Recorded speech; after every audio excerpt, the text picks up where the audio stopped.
Bienvenidos. Hoy nos vamos a meter en la sala de máquinas de un procedimiento que para millones de personas es una rutina vital, la hemodiálisis.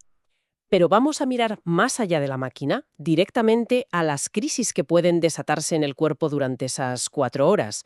Nuestra guía es una fuente de primerísima línea.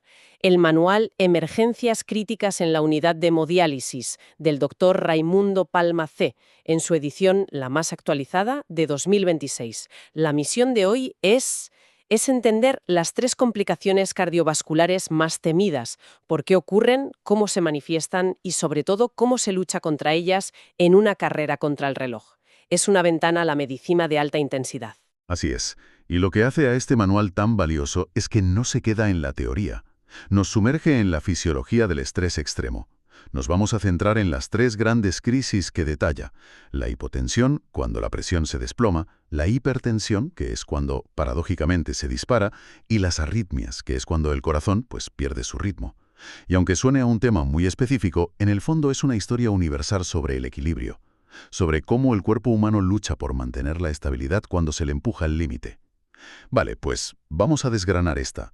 Empecemos por la complicación más habitual, la que el manual describe como el pan de cada día en las unidades de diálisis: la hipotensión intradialítica, o IDH.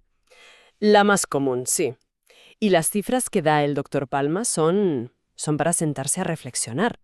Afecta a un rango enorme de pacientes, entre un 20 y un 60%. Una horquilla amplísima. Hablamos de una caída de la presión arterial sistólica de 20 milímetros de mercurio o más, o simplemente que baje por debajo de 90. Pero aquí es donde el manual me dejó helado, de verdad. Por el pronóstico. Exacto. No estamos hablando de un simple mareo. Sufrir estas bajadas de tensión con frecuencia multiplica el riesgo de morir por un problema cardíaco por casi el doble, con un riesgo relativo de entre 1,3 y 1,8. De repente, una complicación común se convierte en una amenaza existencial. Y esa cifra nos obliga a cambiar la mentalidad.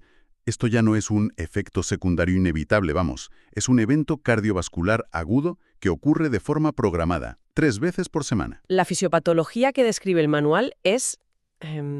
a ver cómo lo explico de forma sencilla. Es la de un desajuste de velocidades. Un desajuste. Es un sistema de depósitos de agua interconectados. El más importante es el torrente sanguíneo, el depósito central. La diálisis actúa como una bomba de achique potentísima que saca agua de ese depósito. El cuerpo, para compensar, tiene que rellenarlo moviendo líquido desde los tejidos, desde los depósitos periféricos. La hipotensión ocurre cuando esa bomba de achique, la diálisis, va más rápido que la capacidad del cuerpo para rellenar. El nivel del depósito central se desploma y el sistema entra en crisis.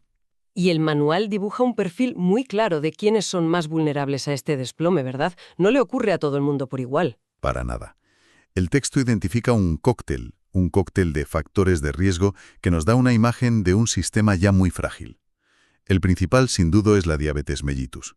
Está presente en casi el 68% de los casos de hipotensión. Casi 70%. Es muchísimo. Es que, con el tiempo, la diabetes daña el sistema nervioso autónomo, o sea, los sensores que deberían detectar la bajada de presión y ordenar al cuerpo que reaccione, están averiados, por decirlo así. Otros factores son la edad avanzada, porque los reflejos se vuelven más lentos, o algo tan común como que el paciente se tome sus pastillas para la hipertensión justo antes de la sesión. Claro, es como ir a una batalla y entregar las armas antes de que empiece. Exacto. Incluso una nutrición deficiente, con niveles bajos de albúmina en sangre, es un factor clave. La albúmina es como una esponja que mantiene el líquido dentro de los vasos. Si hay poca, el líquido se escapa más fácilmente y... es más difícil rellenar ese depósito central. Es una tormenta perfecta. Y los síntomas van en escalada. El manual los describe muy bien. Empieza con náuseas, calambres, bostezos, señales de que el cerebro no está recibiendo suficiente sangre. Si no se actúa, progresa a mareos, visión borrosa y puede acabar en lo más grave: un síncope, una pérdida de consciencia o incluso convulsiones. Por eso el protocolo es tan vital. Vital. El manual se basa en el estándar de oro, las guías KDIGO de 2024, que es la organización global que establece las mejores prácticas en nefrología. Y es increíblemente metódico. Es una coreografía de acciones y el orden es crucial. El primer paso es el reconocimiento. En cuanto la presión sistólica baja de 100 y aparecen los primeros síntomas, se encienden todas las alarmas. Y la primera intervención no es farmacológica, es pura física. Exacto.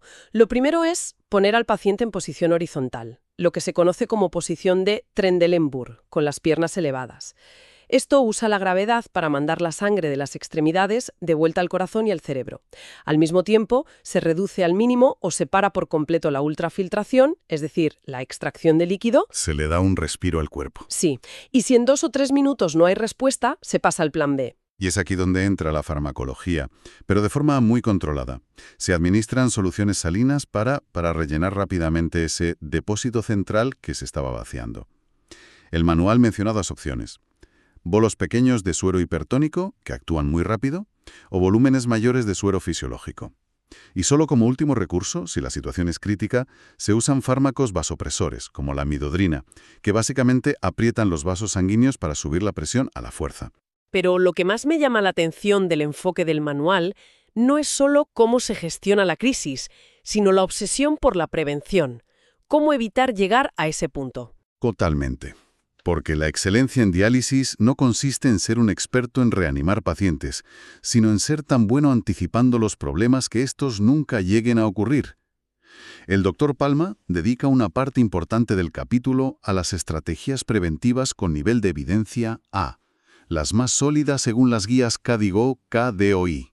¿Y cuál destacarías? Pues una de las más efectivas y sorprendentes es enfriar ligeramente el líquido de diálisis a unos 35,5 o 36 grados. ¿Enfriarlo? Sí. Este pequeño cambio de temperatura provoca una leve vasoconstricción periférica que ayuda al cuerpo a mantener la presión. Otra es controlar de forma estricta la tasa de extracción de líquido, idealmente por debajo de 800 mililitros por hora. Y, la más lógica, pero a veces la más difícil de implementar, alargar la duración de las sesiones. Más de 4 horas permite una extracción más suave y le da más tiempo al cuerpo para adaptarse.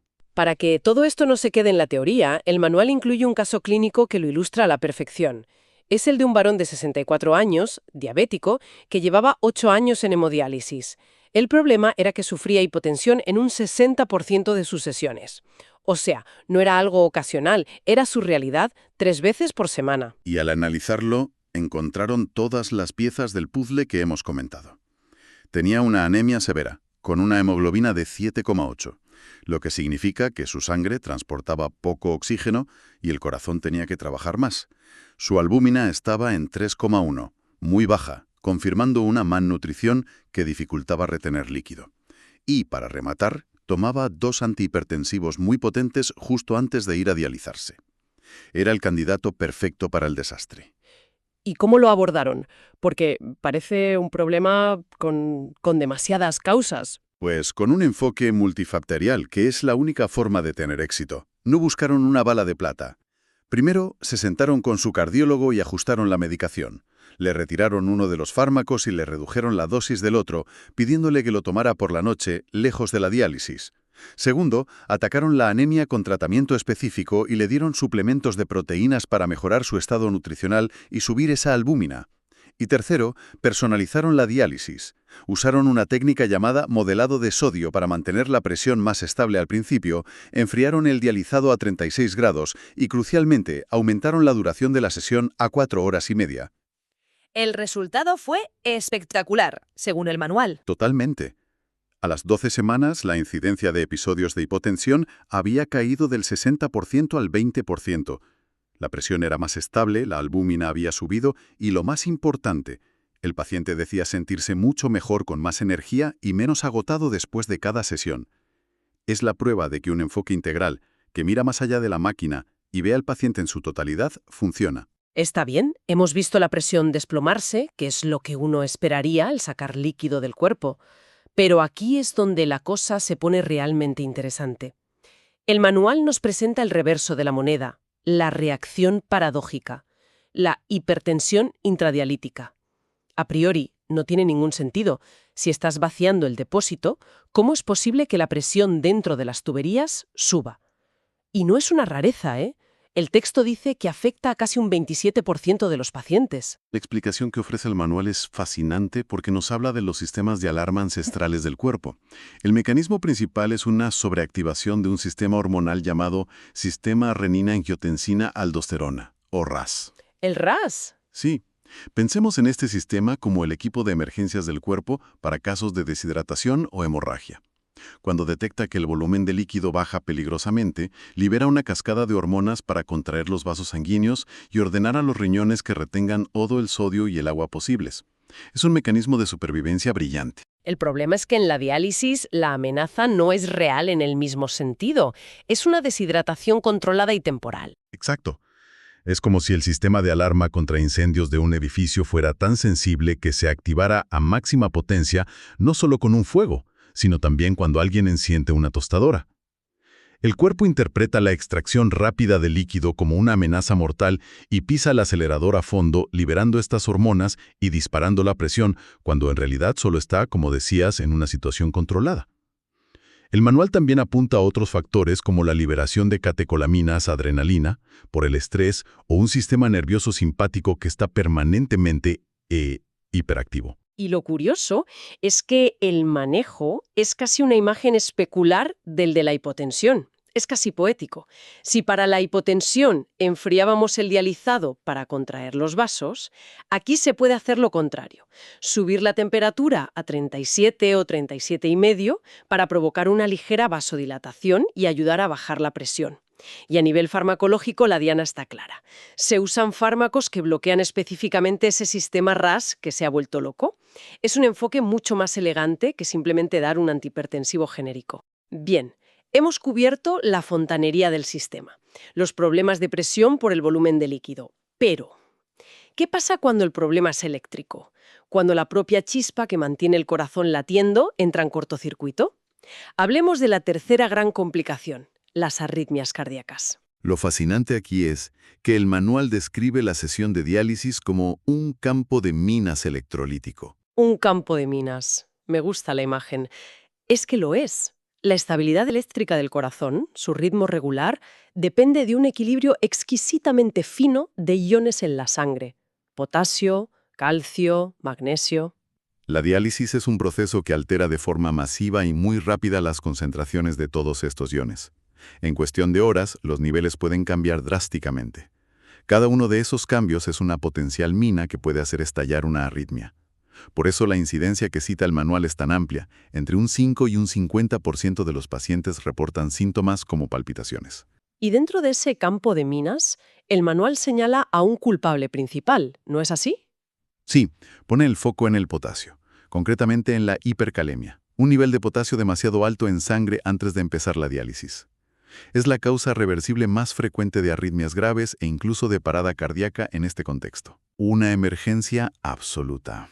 Absoluta. ¿Y el protocolo de emergencia que detalla el manual para una arritmia por hipercalemia? Es una carrera contrarreloj con una lógica impecable. Descríbenos esa carrera.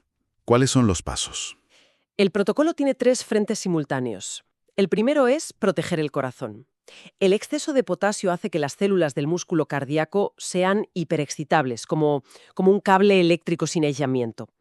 Lo primero que se hace es administrar gluconato de calcio por vía intravenosa. El calcio no baja el potasio, pero actúa como un escudo estabilizando la membrana de las células cardíacas y protegiéndolas del efecto tóxico del potasio. Es comprar tiempo. Mientras el corazón está protegido, hay que solucionar el problema de fondo. Correcto. El segundo paso es esconder el potasio, moverlo de la sangre, donde es peligroso, al interior de las células, donde es inofensivo. ¿Y cómo se hace eso? La herramienta para esto es una combinación de insulina y dextrosa. La insulina actúa como una llave que abre las puertas de las células para que entre la glucosa, y el potasio aprovecha y se cuela dentro con ella. Y el tercer y último paso, el definitivo, es eliminar el potasio del cuerpo. Y para eso, la solución es la propia diálisis de emergencia. Claro. Esto plantea una pregunta importante. ¿Cómo hemos llegado a esta situación de emergencia? Y aquí es donde el manual vuelve a conectar la crisis con la prevención. La mejor forma de tratar una arritmia por hipercalemia es evitar que el potasio suba en primer lugar. Y eso depende de lo que pasa fuera de la unidad de diálisis, de una educación rigurosa al paciente sobre una dieta baja en potasio, evitando alimentos como plátanos, tomates o patatas, y de una revisión constante de su medicación, ya que muchos fármacos pueden elevarlo. A veces, la prevención es un trabajo de detective. Dentro de las arritmias, el manual aborda un dilema clínico que parece un verdadero rompecabezas: la fibrilación auricular. Sí, es uno de los mayores quebraderos de cabeza. Es como estar atrapado entre la espada y la pared. En la población general, un paciente con fibrilación auricular tiene un riesgo alto de formar coágulos y sufrir un ictus, por lo que se le trata con anticoagulantes. El problema es que los pacientes en diálisis ya tienen de por sí un riesgo de hemorragia muy elevado. Entonces, si los anticoagulas para prevenir un ictus, puedes provocar una hemorragia cerebral o digestiva catastrófica. Es una decisión de altísimo riesgo. ¿Y qué herramientas da el manual para navegar esta decisión? Aquí es donde se apoya en otras fuentes, citando la recomendación de la Guía de la Sociedad Brasileña de Nefrología de 2025. Propone no tomar una decisión de sí o no para todos, sino individualizar usando una calculadora de riesgo, el famoso Score CHDS2-VASC. Esta escala te da una puntuación del riesgo de ictus. Luego, se compara esa puntuación con el riesgo de hemorragia del paciente. Es un intento de ponerle números a una decisión endiablada, para decidir caso por caso qué riesgo es mayor, ¿el del coágulo o el de la hemorragia? Y bien, ¿qué significa todo esto? Después de sumergirnos en la hipotensión, la hipertensión paradójica y las arritmias, la imagen que emerge es muy potente. Una sesión de hemodiálisis no es un proceso mecánico, como cambiar el aceite de un coche. Es más parecido a mantener en el aire un avión en plena tormenta, un acto de equilibrio dinámico, de alto riesgo, que exige una vigilancia y una personalización constantes. Absolutamente. La gran lección que extraigo del manual del Dr. Palma no es el catálogo de emergencias, sino el cambio de filosofía que propone, de una medicina reactiva a una proactiva. La clave no está en la respuesta a la crisis, sino en la anticipación. Se trata de ajustar la medicación, optimizar la nutrición, enfriar el dializado, alargar el tiempo, todo para crear una zona de seguridad alrededor del paciente y evitar que su cuerpo llegue a ese punto de ruptura. Y eso me deja con una reflexión final, una pregunta que el manual no responde directamente, pero que inevitablemente plantea. El texto se centra, lógicamente, en los eventos agudos, en lo que ocurre dentro de esas 4 horas en la unidad. Pero si el cuerpo se ve sometido a estas violentas fluctuaciones de presión, volumen y electrolitos 3 veces por semana durante años o incluso décadas, ¿cuál es el peaje invisible que sufre el sistema cardiovascular a largo plazo?